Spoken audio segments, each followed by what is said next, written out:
Hello, everyone, and welcome or welcome back to day 2 of EIT Alumni Connect 2020. As a quick reminder for those of us who are joining for the first time today, this is our annual EIT Alumni Community event. And for the first time, it is both virtual and global, thanks to everyone's favorite coronavirus pandemic. Thank you to all attendees for a fantastic afternoon yesterday. I hope you enjoyed meeting each of our alumni communities, the panel discussion on responsible production, and of course, the workshops. We actually had around 400 participants throughout the event, which is amazing. So thank you for your engagement and enthusiasm. You might also have seen that we've had 2 of our members taking over the EIT Instagram account. And yesterday we had Hubert Put in charge.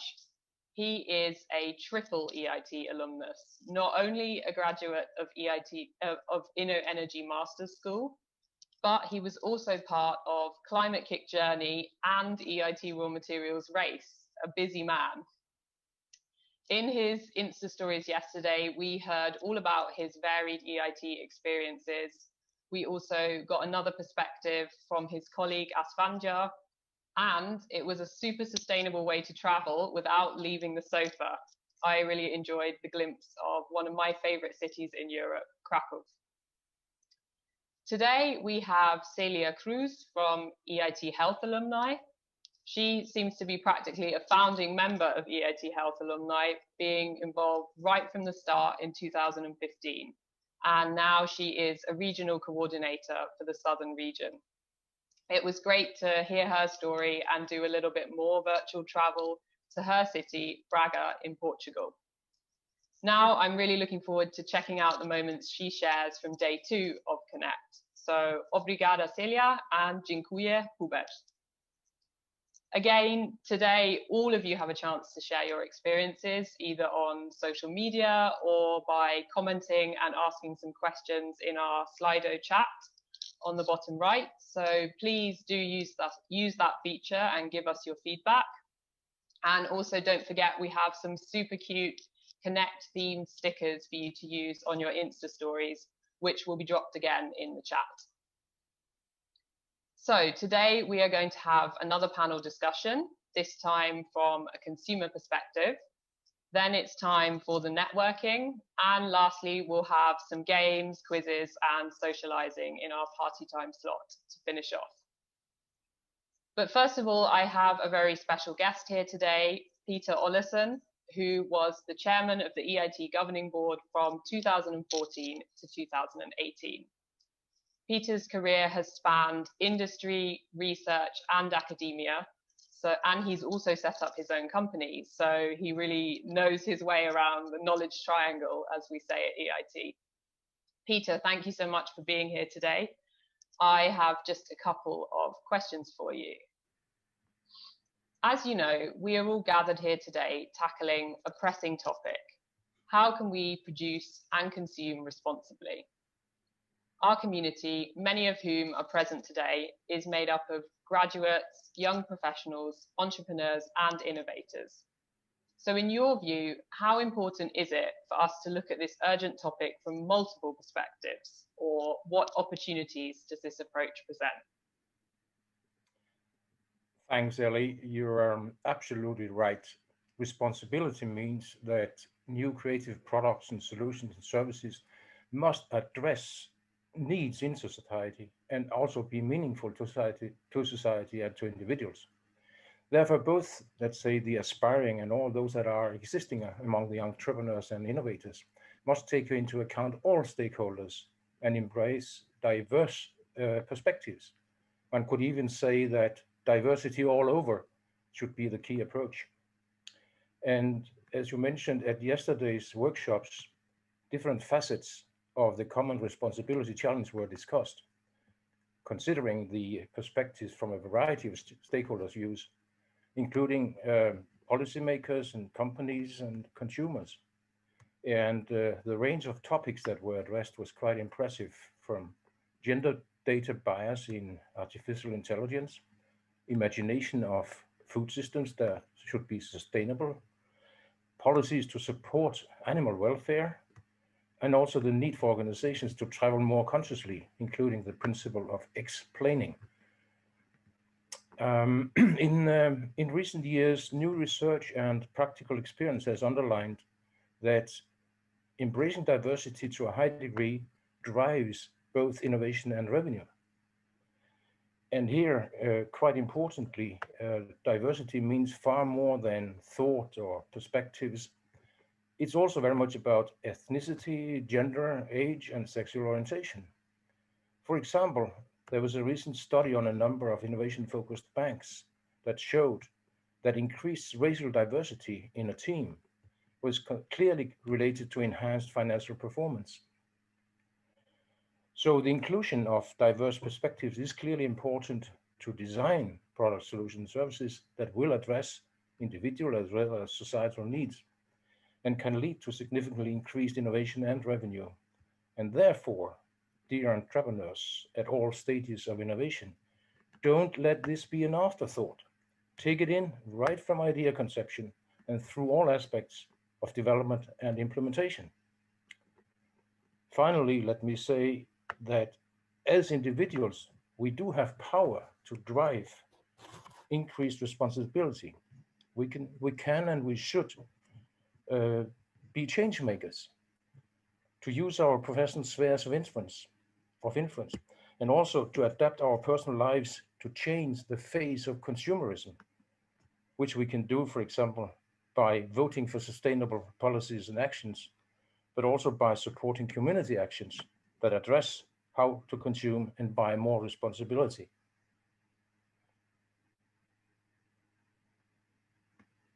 Thank you, Peter. I think diversity is really one of the assets of the EIT alumni community, so it's good that you mentioned that. I have another question for you. You also have quite a unique background, ranging from being a professor of plant biology and biotechnology to founding your own consultancy, ActiFoods, which is at the interface of food and health. Drawing on this extensive and varied professional experience, what else would you say is important for innovators to consider when they are tackling the topic of responsible, sustainable consumption and production? Thanks for the question, Ellie. It's very, very interesting, of course. I think, firstly, my generic recommendation for all innovators would be to make use of the many business incubators and accelerators that are available at both national and international levels. An obvious choice, of course, would be to review what the different EIT communities, the KICs, offer of incubators and accelerators to find the most relevant for you, for your idea, and for the business sector it addresses. Here you get access to relevant know-how and toolboxes regarding the most important processes from idea to market introduction. And here, special importance is in the area of knowledge and contacts in the areas of business intelligence and access to investors provided by experienced partners from companies and organizations. Secondly, as you asked, Ellie, let me share with you a more specific aspect from my own experience both in corporate life, in EIT, and as an entrepreneur. I have quite often seen that the biggest opportunities for the development of more responsible and sustainable innovations are found at the borderline or interface between otherwise separate disciplines and business sectors. This is very much true for the sectors covering food and agriculture on one hand, and health and pharmaceuticals on the other hand, traditionally widely separated in business models, investment and profitability levels, etc., etc. And here, one of the best examples is the exploding microbiome area, based upon a revolutionary set of co-creations between modern genomic sequencing and mapping of the very complex and otherwise difficult to access gut microflora in humans and other animals. And here, the spectacular convergence between biological and digital technologies has in less than 15 years led to dramatically new interpretations of the role of the human microbiome in controlling health and disease at individual level. And today, this is a booming hotspot of breakthrough innovations that deliver much needed solutions for promoting healthy living, new efficient therapies, and most interestingly also, at least from my point of view, with high promises also for individual nutritional prevention of diseases. With these few words, I wish all EIT alumni and other entrepreneurs the best of luck. Thank you very much. Thank you very much, Peter, for your insights and for sharing your experiences. In just a second, we're going to welcome our panelists for our second panel discussion.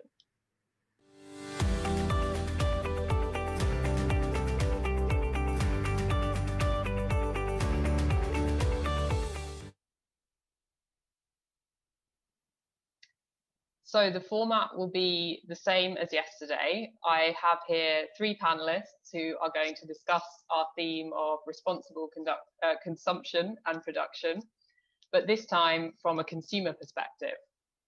Related to our theme, I think it's also a good moment to mention that Friday was Buy Nothing Day, which is an international day of protest against consumerism. And I think that is a much better way to spend the day than Black Friday. Similarly, as yesterday, please do go to the Slido link and submit your questions for our guests there. And please indicate who the question's for. If you don't state a name, then I'll assume that it's an open question to the whole panel. So I would like to introduce you to Mara De Pata, who is a project manager for Green Wave at Collaction, based in Amsterdam. Green Wave is a global movement of people making conscious choices and taking collective action to transform industries and demand green policies. And Mara has also been involved in several other climate-related projects, such as Sail to the COP. Our second guest is GIULIA Marzetti, who is a policy officer for prosperity and sustainable industry systems at the European Commission's Directorate General for Research and Innovation. As a UN Sustainable Development Goals advocate, GIULIA is passionate about using technologies to build a more sustainable and equitable world. Finally, we have with us today ALESSANDRA SCHMIDT. ALESSANDRA is a social entrepreneur from Brazil. She consults on development initiatives and the circular economy, supporting pathways for social innovation and regenerative ecosystems. Currently, she is working at Fab Lab Barcelona, a part of the Institute for Advanced Architecture of Catalonia. So our first question is for Mara. Mara, why is responsible consumption everyone's business? And how can we unite people so that they will actually take action? Yeah, thanks for this question. For me, it actually starts with the word consumption or consumer, because I feel, in a sense, by viewing citizens or individuals more and more as consumers, it kind of narrows down what sort of action we expect from these people. And that is exactly the issue that I want to focus on today as well. So I think it is really important that we as individuals start to make more conscious choices, for sure, in our consumption. But that is not where it ends. So we're not just consumers, we're also citizens. And the type of responsibility and the type of choices that we can make in our consumption and production system go far beyond the choices we make of what to buy or what not to buy. So in that sense, I think responsible consumption is definitely everyone's business, but it goes beyond that. So I would say our entire system of production and consumption is everyone's business. And whether you try to impact that and make it more sustainable through the choices you make or through the type of actions you take, I think that's something that we should definitely talk about. And I think you referring to Black Friday as being a day that you much rather spend not buying something than buying something, I think that's a really interesting topic as well, because I can imagine for example, a single dad with 4 kids that doesn't have a lot to spend, Black Friday is a day that is very important to him to buy clothes for his whole family, or to buy the TV that they've been waited on for years. So I think in that sense, this family is not really able to change their behavior to be more sustainable because they don't have the means to, but they can take different types of action, for example, in their voting, or in going to the streets to protest.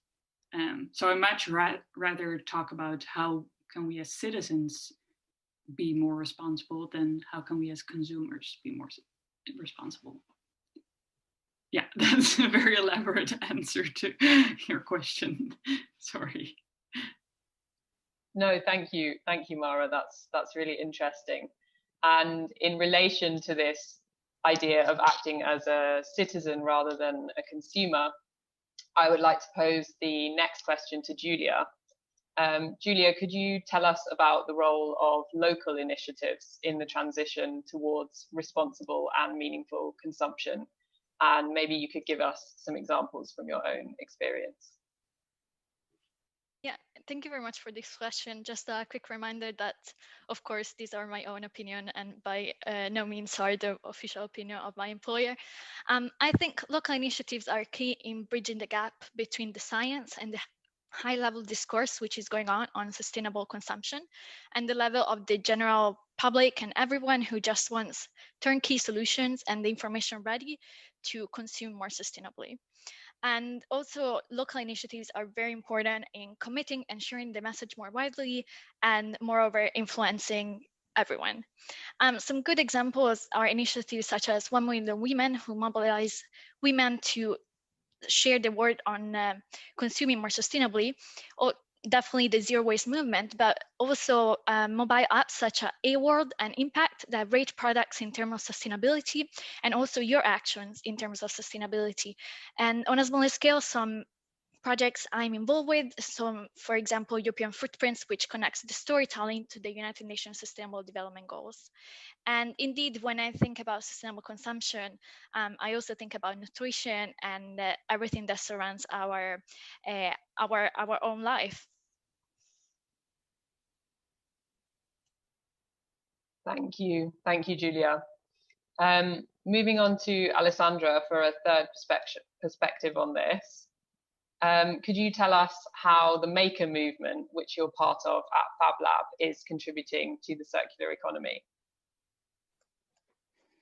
Sure. So to start, the idea of the maker movement is to discuss how we can approximate the means of productions of citizens, which was before mentioned.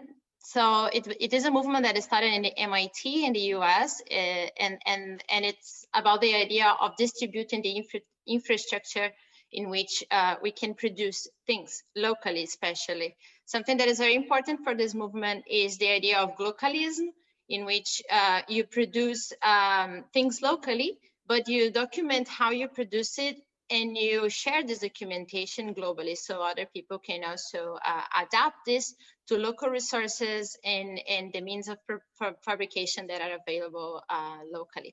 The maker movement is very much connected with the idea of digital fabrication, digital social innovation as well. So it has been contributing from a range of projects and initiatives that are in the intersection of social sustainability and also fabrication.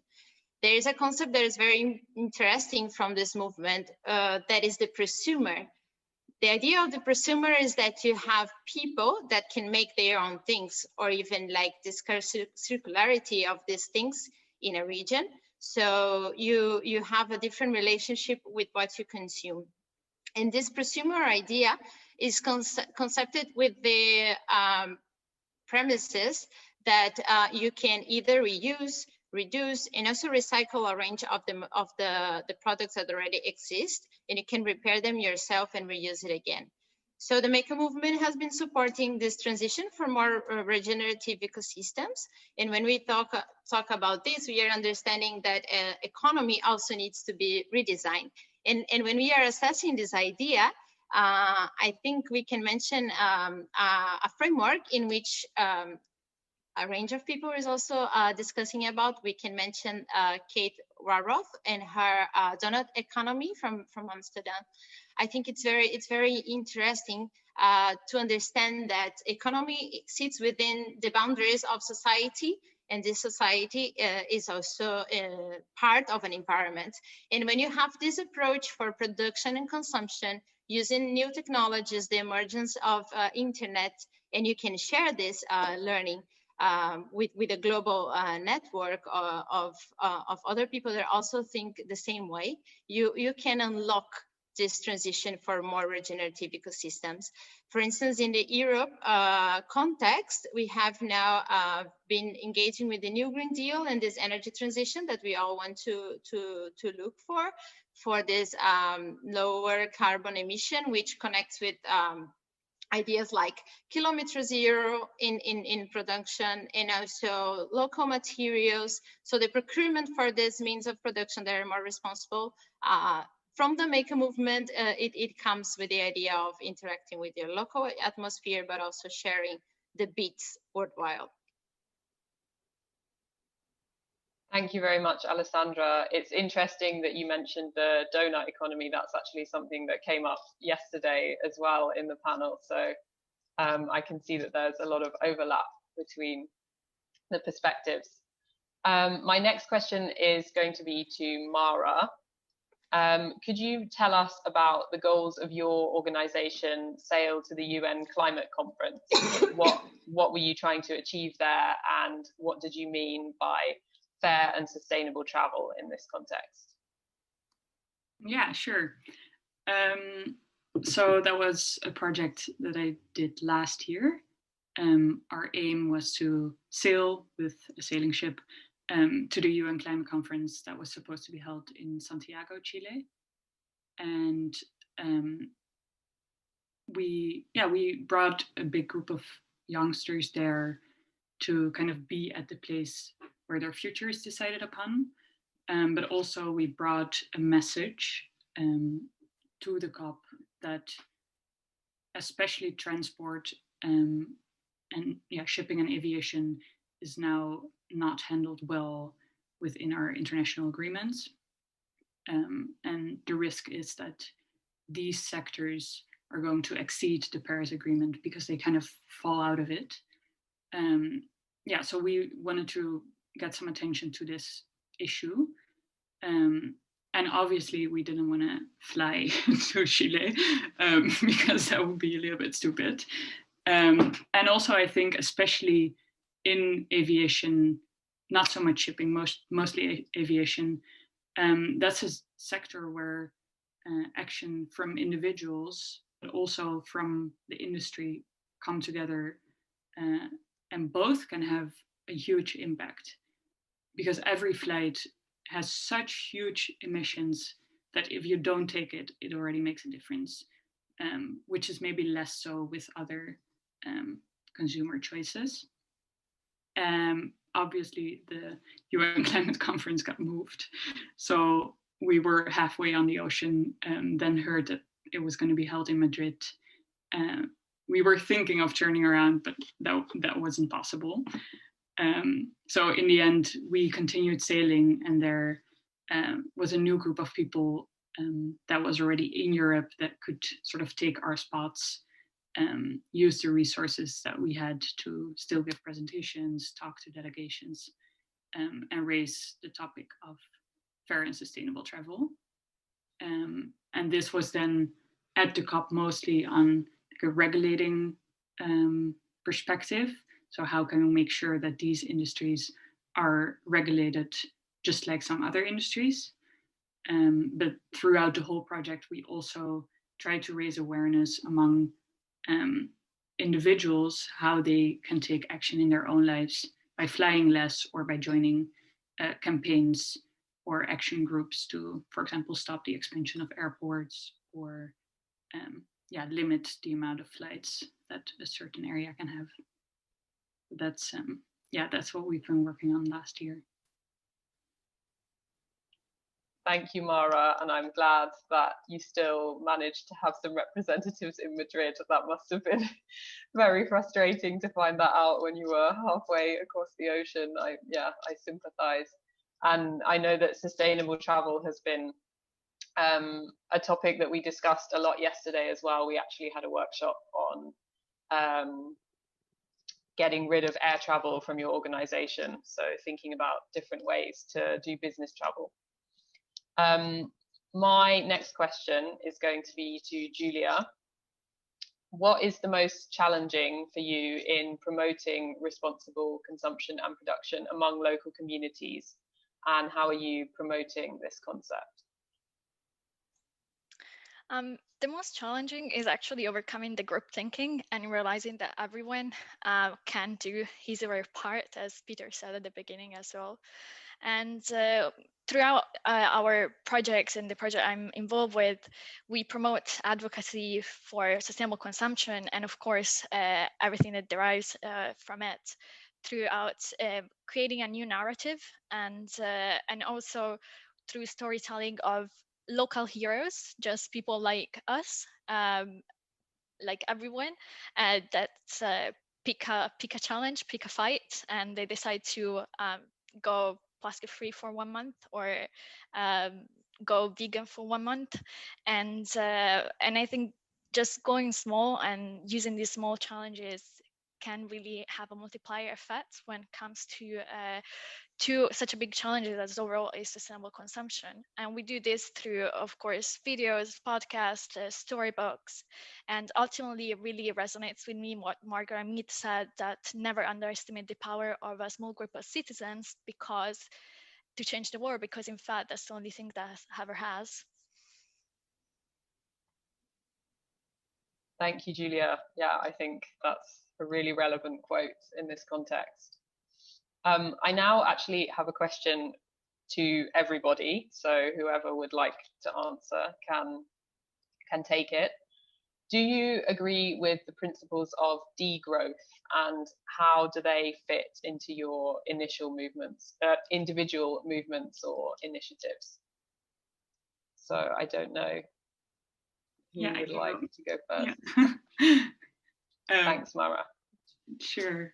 I personally really love the perspective of degrowth. Just thinking about our production and consumption systems right now, we all know and feel that it has to be done completely different. And that if we want to be able to continue producing and consuming, that doesn't only mean that we have to make our systems circular, we also have to attach a different economic system to it. And I think degrowth is definitely a really good sort of belief system to take on as both a consumer but also as an industry. And I think, like, long term, it is really good if we start to question and change the fact that we now have an economic system that is based on growth, but is ruining a lot too. So I definitely believe that degrowth is not exactly the answer of where we will be going, but it is a set of beliefs that we need to change. Those are my thoughts. Thank you, Mara. I'd now like to ask Alessandra to give her perspective on that question.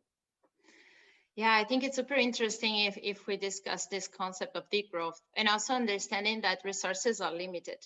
And if this is a concept that we all agreed, so how will we advance the development of our societies in a way that we are not going to keep this extraction model?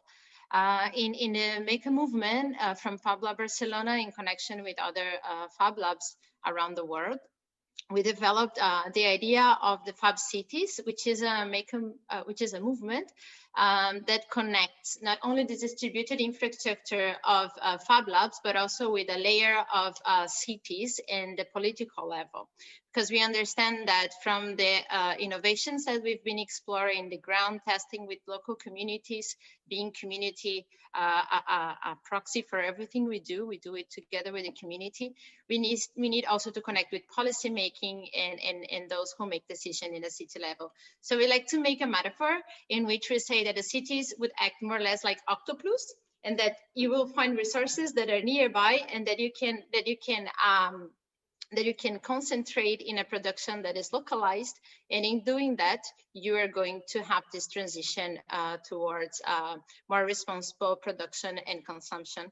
And it doesn't come only from the production side, it comes very much from the consumer side, because the consumers have the power to choose the type of goods and services that they will acquire.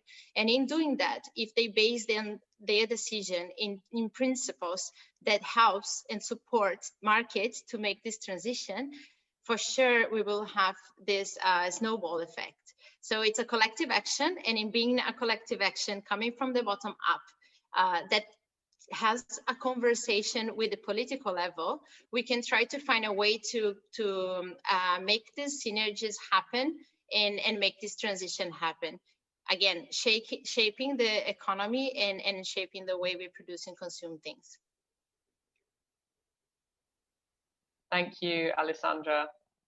I don't know if Giulia would like to comment on that question, but yeah, I really like what Alessandra said. And also, I think if there is something that we can take out of this pandemic, is that I think on a more personal level, I think us, the people who are with us today, we're just very fortunate overall to have shelter and to have food, and then internet, of course, because that's a basic need nowadays. But then more than that, maybe we wouldn't really need much. And it just probably is a good time to reflect on what we need and what we don't need. And as you mentioned, Friday was a good moment as well to reflect on this. Thank you, Giulia. So I have an open question now from the audience. Oh, it's quite a controversial question, I would say, but I'll see if you have any thoughts on it.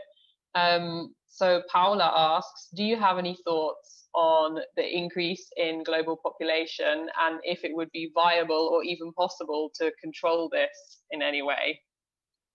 I don't know if anyone feels willing to tackle that one. Well, I can only say from a personal perspective, maybe, but density is for sure a problem that we've been observing. And I think it also comes with a reflection for us and myself. I think it's important that we think how we would like to have more distributed capabilities for people to live more sustainably. And there are a lot of people that will choose, for instance, not to have their own child. They will choose the possibility of adoption. And I think this is something that is important for us to consider as well. And it's something that I've been discussing with a lot of friends that are part of the Maker movement, that I also choose to look towards this choice, because they see that this is a conscious choice to have currently. It's very sensitive topic, but from this this question that you made, I think this is one reflection that I could invite all of you to think about and to consider as something that can be a signal of caring for the world. Thank you. That was a thoughtful and considered answer. So thank you for that. I have another. Can I add something to this? Oh, sure, Mara, go ahead. Because I think, Alessandra, from an individual perspective, I totally agree with you. but looking more at like a societal or a global perspective, I would always be careful to say that overpopulation is the big issue when it comes, for example, to climate change. Because if we actually look at the numbers, it's definitely possible to live a healthy and normal lifestyle with the amount of people that we have on the world right now. So it's more about the way a small percentage of people lives and consumes, and the way that a small percentage of companies pollutes, which actually causes climate change in the end. It's not the regular population, I would say. So I would always kind of be hesitant to point to overpopulation as being the problem. It's more the super polluters that are. Thank you. Yeah, I think that's a really relevant point to make as well. Okay, I have another open question, and it's related to youth engagement in terms of the projects that you're working on. So do you feel like youth engagement is something that is really integrated in the institutions that you're working with? And what kind of projects are they involved in, or how can young people contribute? Maybe I can answer that one is first. I think there are definitely some constituencies and some mechanisms in specifically with the UN where youth is actually engaged in those processes, but it is still not enough if you consider that the bulk of the workforce is still not the millennials and not the Generation Z. And indeed, there are mechanisms for youth engagement from grassroots level or more high level engagement where youth can make a difference, but it's still not as I should be. But I mean, the transition is getting there indeed, and initiatives like the United Nations Major Group for Children and Youth, and also other grassroots initiatives and all the youth conferences indeed are, like, for example, the local conference of youth before going to the COP, are ways and mechanisms to engage, but still there is a bit of work to do. Thank you, Giulia. Do either of the other two have any comment on that? Okay, then I have one last question I think we have time for. And this is a question for Mara, actually. How do you think that the EIT alumni might be able to support you in your journey, and do you see any areas for joint collaboration? Yeah, definitely. I think, first of all, I would love for EIT alumni to kind of help change the discourse on consumer versus citizen and start talking more about citizen action rather than consumer action or consumer choices. I think that's one part. And then besides that, we haven't really talked about this a lot, but you mentioned that I'm project manager of the Green Wave, which is a global movement, but it also has an online platform that makes it really easy to start your own actions that are connected to a certain industry. And we're currently mostly working with fashion, food, and travel. So if you want to do either a consumer action or more like industry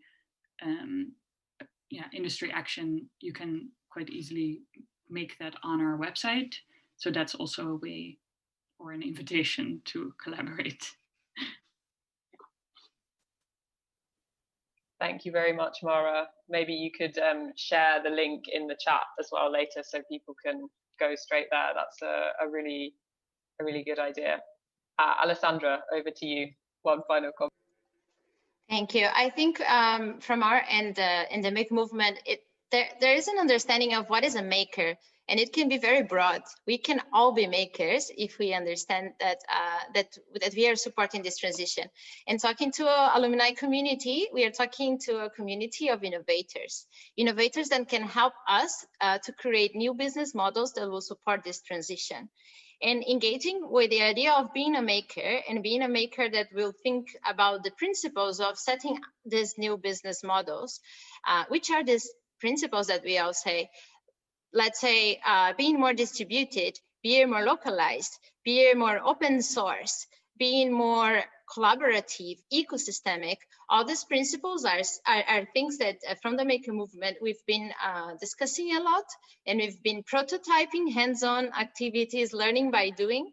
In an open invitation would be for all of you from the EIT community to learn more about this cultural factors that comes embedded in the maker movement that can support you to have new ideas and also to deploy these business models that you have towards these regenerative ecosystems. So this is an open invitation. I hope you will have the chance to learn more about the maker movement, and I'm very excited as well about the discussions that we've been having with the EIT community about the launching of a new kick around culture. And we are very much looking forward to contribute from our perspective and also engaging with the grassroots. Thank you very much for the invitation to participate here today. It was a pleasure. Thank you very much, Alessandra. Giulia, do you have any final comments before we close the discussion? I don't know if you have anything else to share about taking with one of our initiatives, we are also launching a podcast quite soon. So I'll invite all the community to reach out if you want your story and your story of makers to be featured. It'd be amazing. And indeed, this community is very good in supporting innovators, and so do reach out. So thank you for the invitation as well. Thank you very much to all three of you. That was really inspiring and lots of food for thought, and also lots of concrete ideas for action. So that was really great. So we'll finish up there with the panel discussion, and this also brings us to the end of the public part of the event. So all the members of the general public who've been tuning in, thank you so much for watching and getting to know our alumni community. I really hope that we will see you soon at another EIT event. It has been a pretty intense schedule both today and yesterday, so I hope that everyone has enjoyed it and feels empowered to take some of your own ideas further. Before we move on to the socializing, which I know everyone is eager for, I would just like to show appreciation for everyone who has worked hard to make the event a success today. So thank you very much to all of our guests, to our workshop hosts, our panelists, EIT staff and partners, of course, all of my colleagues on the organizing team, Tiago, Aisha, Mohammed, Sylvia, Jacopo, Hussam and Ursula. Thank you very much to the technical team for making sure that everything ran so smoothly. And of course, the biggest thanks to all of our EIT alumni. This event would quite literally be non-existent without all of you. So I really hope that you've enjoyed the program, you've learned something new, you have the chance to make some new connections. I hope that it wasn't just another online event in a long list of many. I hope that it was something different. And of course, I sincerely hope that next year we can all meet in person, properly, physically. That would be really, really nice.